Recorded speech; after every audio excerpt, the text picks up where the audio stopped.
ഇപ്പോൾ രമേശ് ചെന്നിത്തല സംസാരിക്കുകയാണ്. അതിലേക്ക് നയരേഖ പരിപൂർണമായും കമ്മ്യൂണിസ്റ്റ് ആശയങ്ങളെ തള്ളിപ്പറഞ്ഞുകൊണ്ടുള്ളതാണ്.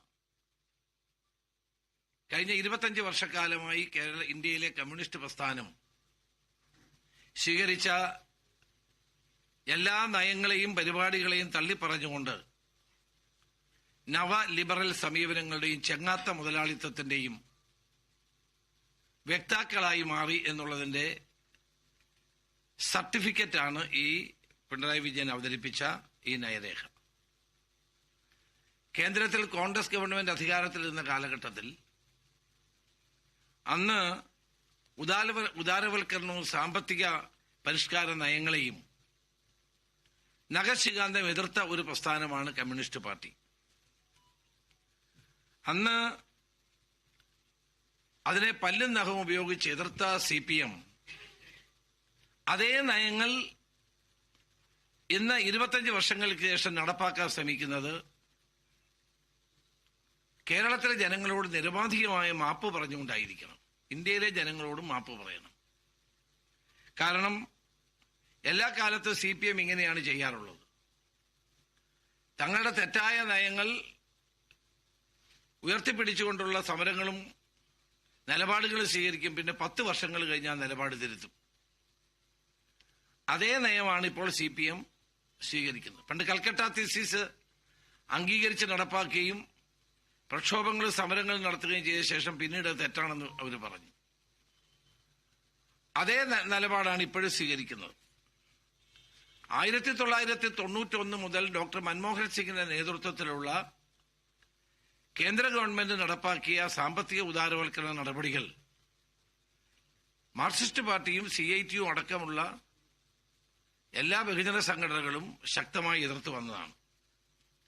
സമ്പദ്ഘടനയെ വിദേശ മൂലധനത്തിന് തുറന്നുകൊടുക്കുന്നുവെന്നും അതുവഴി രാജ്യത്തെ ബഹിരാഷ്ട്ര കുത്തകകൾക്ക് അടിമപ്പെടുത്തുന്നുവെന്നും രാജ്യത്തെ പൊതുമേഖലാ സ്ഥാപനങ്ങളാകെ വിറ്റുതൊലയ്ക്കുന്നു, സ്വകാര്യവൽക്കരണം, ഉദാരവൽക്കരണം, യൂസർ ഫീ തുടങ്ങിയിട്ടുള്ള നിബന്ധനകൾ അടങ്ങിയ വായ്പകൾ വിദേശ ധനകാര്യ സ്ഥാപനങ്ങളായ IMF, വേൾഡ് ബാങ്ക്, ADB എന്നിവിടങ്ങളിൽ നിന്ന് വാങ്ങി രാജ്യത്തിന്റെ സമ്പദ് വ്യവസ്ഥയെ മൂലധന ശക്തികൾക്ക് അടിയറ വെക്കുന്നുവെന്നാണ് അന്ന് ഇവർ പറഞ്ഞു വന്നത്.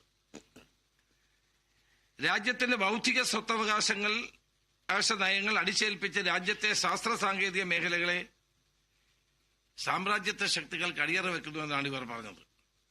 3 പതിറ്റാണ്ട് കാലത്തോളം ഈ പ്രധാന വേലയാണ് CPM സംസ്ഥാനത്തും സംസ്ഥാനത്തിന് പുറത്തും സംഘടിപ്പിച്ചിട്ടുള്ളത്. മുൻ ധനകാര്യമന്ത്രിയായ TM തോമസ് ഐസക് കീഴടങ്ങലിന്റെ അർത്ഥശാസ്ത്രം എന്നൊരു പുസ്തകം തന്നെ എഴുതി. ആ പുസ്തകം രാജ്യത്തെ എങ്ങനെ സാമ്രാജ്യത്വ ശക്തികൾക്ക് അടിയറ വെക്കുന്നു എന്നുള്ളതാണ് ആ പുസ്തകത്തിന്റെ ഉള്ളടക്കം.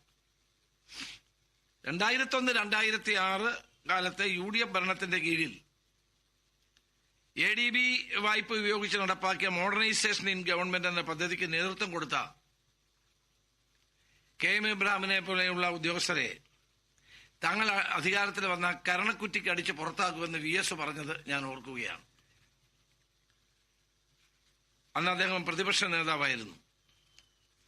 കഴിഞ്ഞ 3.5 പതിറ്റാണ്ട് കാലത്തോളം പല്ലും നഖം ഉപയോഗിച്ച് എതിർത്ത അതേ നയങ്ങളെ യാതൊരു വ്യത്യാസവും കൂടാതെ നയരേഖയുടെ പേരിൽ അവതരിപ്പിക്കുന്ന പിണറായി വിജയൻ ഒരു കമ്മ്യൂണിസ്റ്റ് അല്ല എന്ന് തെളിയിച്ചുകൊണ്ടിരിക്കുകയാണ്.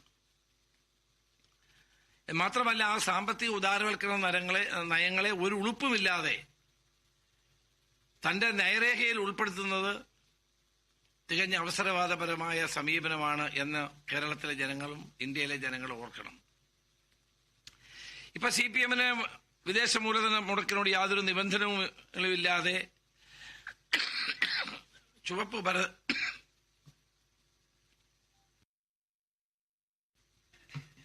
വിദേശ മൂലധന നിക്ഷേപങ്ങൾക്ക് ചരടുണ്ടെങ്കിൽ അത് വാങ്ങാൻ പാടില്ല എന്ന നിലപാട് സ്വീകരിച്ച CPM ഇന്ന് ആ മൂലധനത്തെ മുഴുവൻ ചുവപ്പ് പരവതാനി വിരിച്ച് സ്വീകരിക്കുന്നതിൽ യാതൊരു മടിയും കാണിക്കുന്നില്ല. നമുക്കറിയാം, ഈ നിയമസഭയിൽ തന്നെ വിദേശ സർവകലാശാലകളെ കൊണ്ടുവരാൻ ശ്രമിക്കുകയാണ്. സ്വാശ്രയ വിദ്യാഭ്യാസ സ്ഥാപനം ആന്റണി ഗവൺമെന്റ് കാലത്ത് കൊണ്ടുവന്ന കാലഘട്ടത്തിൽ 4-5 രക്തസാക്ഷികളെ സൃഷ്ടിച്ച പാർട്ടിയാണിത്. ഉന്നത വിദ്യാഭ്യാസ കൗൺസിലിലെ ചെയർമാനായിരുന്ന TP ശ്രീനിവാസനെ SFIക്കാർ അടിച്ചതും നമ്മളാരും മറന്നിട്ടില്ല.